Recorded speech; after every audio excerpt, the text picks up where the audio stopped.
আজকে আমরা কথা বলতে চলেছি আইপিএল 2026-এর সম্পর্কে। তার আগে ট্রেড রিউমার্স সম্পর্কে, কারণ সোশ্যাল মিডিয়াতে বর্তমানে নানা খবর ছড়াছড়ি করছে। তাদের মধ্যে কোনটা ফেক নিউজ, কোনটা আসল নিউজ তোমরা হয়তো বুঝতে পারছো না। তবে আজকের ভিডিওতেও আমি কোনো অফিসিয়াল স্টেটমেন্ট তোমাদের দিতে যাচ্ছি না। আমি একটা রিউমার্সের কথা বলছি এবং একটা সম্ভাবনার কথা বলছি যে এই প্লেয়ারটার এই টিমে আসার সম্ভাবনা কিন্তু সম্পূর্ণ 100%। এতে কোনো সন্দেহই নেই। আমি কথা বলতে চলেছি কলকাতা নাইট রাইডার্সের সম্পর্কে এবং সঞ্জু স্যামসনের সম্পর্কে। বস, ঠিকই শুনতে পারছো, সঞ্জু স্যামসন, যার কিনা এবছর কেকেআরে আসার সম্ভাবনা 100%।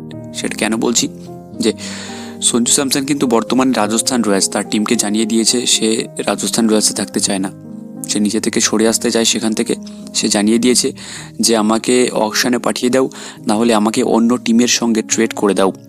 আর এখানেই কিন্তু সবথেকে বড় বাজি খেলতে পারে কেকেআর, কারণ কেকেআরের কাছে সবথেকে বড় পার্স থাকবে এবছর, কারণ তারা বহু প্লেয়ারকে ছাড়তে চলেছে। আর এখানেই তাদের কাছে একটা সুযোগ চরম যে তারা হয়তো সঞ্জু স্যামসনকে 20 থেকে 25 কোটির একটা ডিল দিয়ে তাদের টিমে টানতে পারে। আর কেকেআরের যেটা সবথেকে বেশি ইম্পর্টেন্ট দরকার সেটাই কিন্তু পূরণ করতে পারবে সঞ্জু স্যামসন। সে কিন্তু এই কাজের জন্য একজন উপযুক্ত প্লেয়ার। যেমন কেকেআর দরকার একজন ক্যাপ্টেন্সি, পার্মানেন্ট ক্যাপ্টেন লং টার্মের জন্য, সঞ্জু স্যামসন করে দেবে। কেকেআরের দরকার একটা ভালো Indian wicket keeper batsman, Sanju Samson করে দেবে। তো সব কিছুই কিন্তু সঞ্জু স্যামসন পূরণ করতে পারবে কেকেআরের চাহিদা। সুতরাং কেকেআরের কাছে সব থেকে বড় অপশান এটাই যে পার্সও রয়েছে, অপশানও রয়েছে তোমার কাছে। এখন শুধু রাজস্থান রয়্যালসের সঙ্গে কথা বলে সঞ্জু স্যামসনকে কেকেআরে নিয়ে আসার দায়িত্ব। এখন দেখা যাক, অফিসিয়াল স্টেটমেন্ট আমরা পাইনি, তবে আশা করা যায় যে সঞ্জু স্যামসন কেকেআরে আসতে চলেছে।